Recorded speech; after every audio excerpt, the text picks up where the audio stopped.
தேர்தல் களம் சூடு பிடிச்சிருச்சு. ஆமாம், இங்கே 4 முனை போட்டினாங்க, அப்புறம் 5 முனை போட்டி ஆகிப்போச்சு. இப்போ 6 முனை போட்டி கூட வரக்கூடிய சூழ்நிலையில் இருந்துகிட்டு.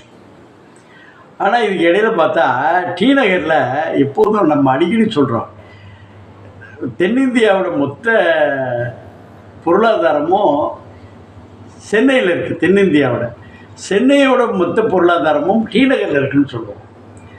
அப்படி இருக்கிறப்போ எலெக்ஷன் இந்த பக்கம் பார்த்தாக்கா தாவேக்கா அவர் புஷி ஆனந்த் நிற்கிறாரு.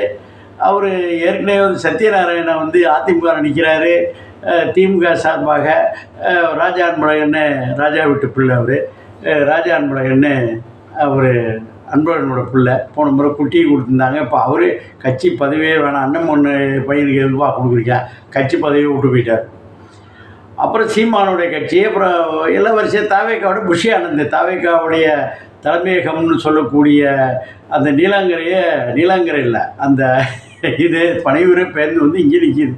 எல்லாம் தமிழ்நாட்டில் எல்லோரும் வேலை செய்ய ஆரம்பிச்சிட்டாங்க. எல்லாத்தையும் மீறி இங்கேருந்து பார்த்தா இன்னொரு இடத்துல உஸ்மான் ரோட்டில் இன்னொரு இடத்துல பார்த்தா டவர், ஒரு பெரிய டவர், டி நகர்லேயே ஒரு மிக உயரமான ஒரு கட்டிடம், பிரசாந்த் டவர். அங்கே ஒரு பெரிய மாநாடு நடந்துகிட்டு இருக்கு. என்னடா லேசாக எட்டி பார்த்தாக்கா, அதாவது பிரசாந்தோடைய பிறந்த நாள், அதோட அவர் நடித்து கொண்டிருக்கிற அல்லது அதனுடைய படத்துடைய ஆரம்பம். அதில் என்னவா, தேவயானி என்ற எல்லா கிராமத்திலேயும் எல்லா வீடுகள்லேயும் உள்ளே புகுந்து வந்த தேவயானி என்ற அந்த அந்த நடிகையின் மகள் ஹீரோயினாக பண்ணுறாங்க. பிரசாந்த் அதில் நடிக்கிறாரு. அது இயக்குறது யார்? தியாகராஜா. சரி, படப்பூஜை தானே, வழக்கமாக பிரசாத் லேப் இருக்குது. அடுத்து படம் ஃபேமிலின்னா எழுதப்பட்ட ஒரு இடம் இங்கே சத்யா ஸ்டுடியோ இருக்குது, இவ்வளோ சத்யா தேட்டர் இருக்குது. அப்புறம் அடுத்தாப்புல இங்கே வர பண்ணுவாங்க. என்னடா அது இங்கே நெட்டி பார்த்தோம்னா பிரசாந்தோட பர்த்டேயா.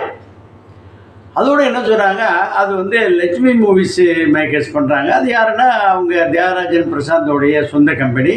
அதில் பிரீத்தி தியாகராஜன் தான் அதோடைய தயாரிப்பாளர்.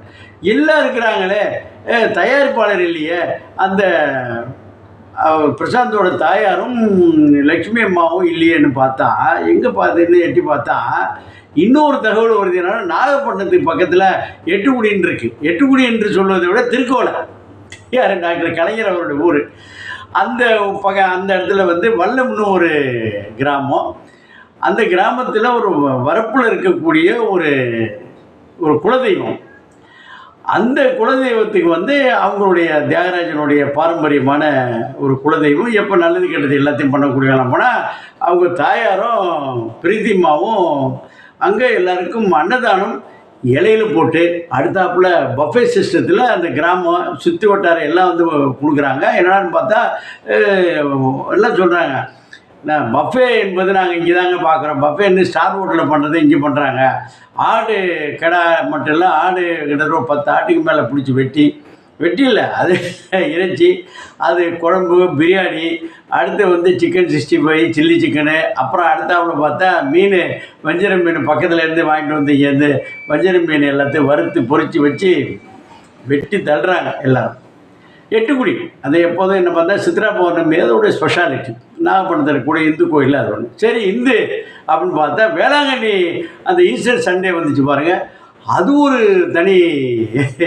அங்கே வந்தவங்க எல்லாத்துக்கும் உலக நாடுகள்லேருந்து வரக்கூடிய ஈஸ்டர் சண்டேக்கு இந்தியா தமிழ்நாடு முழு வரவங்களுக்கு எல்லாத்துக்குமே அங்கே அன்னதானம் வழங்கப்பட்டிருக்கு. அது ஒரு குரூப்பு. அப்புறமா தான் நாகூர் ஆண்டவருடைய திருத்தலம். அது எப்போதும் நாகப்பட்டினத்தில் எப்போதுமே மத உணர்வுகள் எப்போது இருக்க எல்லாருமே சகோதர சகோதரிகள் தான். நாகை தர்காவிலையும் அந்த அன்னதானங்கள் எல்லாம் வழங்கிக்கிட்டு இருக்கு. இது என்ன, அது எப்படின்னா கட்சியில் நிற்க போகிறாரான்னு பார்த்தா அதெல்லாம் ஒன்றும் கிடையாதுங்க.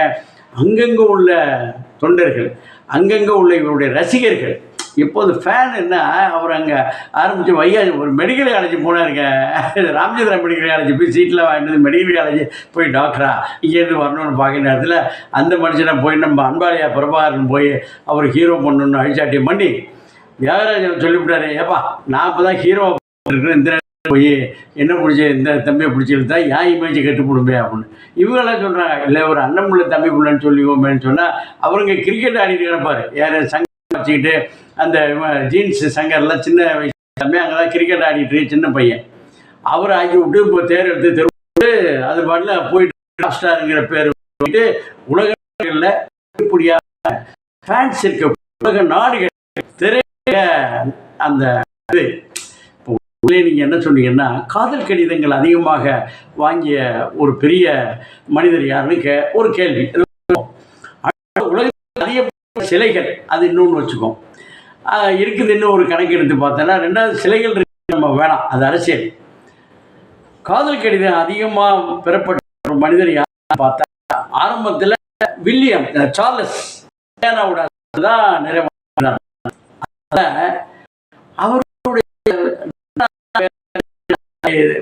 அது மாதிரி இதுக்கு மாறிட்டாங்க. எங்க ஒருத்தருக்கு பார்த்தா 60-80 வயசு உள்ள வயதை மூத்தவர்கள் உலக நாடுகள்லேயே அதிகப்படியான கடிதங்கள். இப்போ வாட்ஸ்அப் வந்து போய் ட்விட்டர்லாம் வந்து கடிதங்களாக வந்து யாருக்கு ராஜீவ்காந்திக்கு வந்துச்சான். அதுபோல் உலக நாடுகளில் இருக்கக்கூடிய பெண் ரசிகர்கள் அதிகமாக கொண்ட ஒரு மனிதர் யாருன்னா பிரசாந்த். அவர் ஆணழகன் படம் நடித்தது மட்டும் இல்லை, அது அப்படி தான். அதுபோல் வந்து டாப் ஸ்டார்னு ஒரு பட்டம் கொடுத்து அடுத்தாப்புல ஸ்டாரு அது பார்த்தேன் ரசித்தேன் போட்டு பெரிய பல படங்கள் நடித்து அது ஒரு டீசன்ட் கேரக்டராக இருக்கட்டும், ஒரு ஒரு சாக்லேட் பாயாக இருக்கட்டும், ஒரு அடிதடி குத்துவெட்டு வச்ச தமிழாக இருக்கட்டும், பட்டையை கிளப்பி பின்னி படம் எடுத்துக்கிட்டு இருக்கார். அவர் பத்திரிகையாளர் சந்திப்பில் அவரை வைத்து படம் எடுத்தவர்கள் அவருக்கு அவர் கூட பணி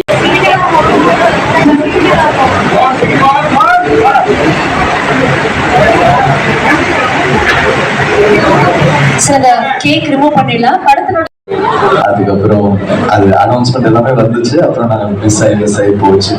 அதுக்கப்புறம் வெயில் நடந்தது. ஸோ அந்த அட்வான்ஸ் இன்னும் என்கிட்ட இருக்கு. சார் வாங்கின அட்வான்ஸ். ஸோ அதுக்கப்புறம் இத்தனை வருஷம் ஆல்மோஸ்ட் 20 years கழிச்சு இந்த ப்ராஜெக்ட்ல தான் சேரணும்னு இருக்கு. ஸோ ரொம்ப சந்தோஷம். My best wishes sir. ஒரே நேரத்தில் பாசிட்டிவ் நடக்குது, ரொம்ப சந்தோஷம். Happy birthday darling Prashanth. Keep smiling always brother. Prashanth எப்பவுமே ஒரு ஃப்ரம் த பிகினிங் பிஃபோர் நான் ஆஸ்டினேட்டராக இருக்கும்போதுலேருந்து வியந்து பார்த்த நிறைய படங்கள், திருடா அதுக்கு முன்னாடி படங்கள், செம்பருத்தி எல்லாம் நாங்கள்லாம் தியேட்டரில் பார்த்து ரசித்து விசிலடிச்சு ஒரு நடிகர் பிரசாந்த் எல்லாம். எங்களுக்கெல்லாம் போகாம அந்த டைமில், ஏன்னா எங்கள் பக்கத்தில் முன்னாடி இருக்கிற பெண்கள் எல்லாமே வந்து பயங்கரமாக சைட் அடிப்பாங்க. இந்த கலருக்கு எப்பவுமே லேட்டாக தான். அதனால் இப்போ வரக்கூடிய நிறைய பேர் சொல்கிற செகண்ட் இன்னிங்ஸு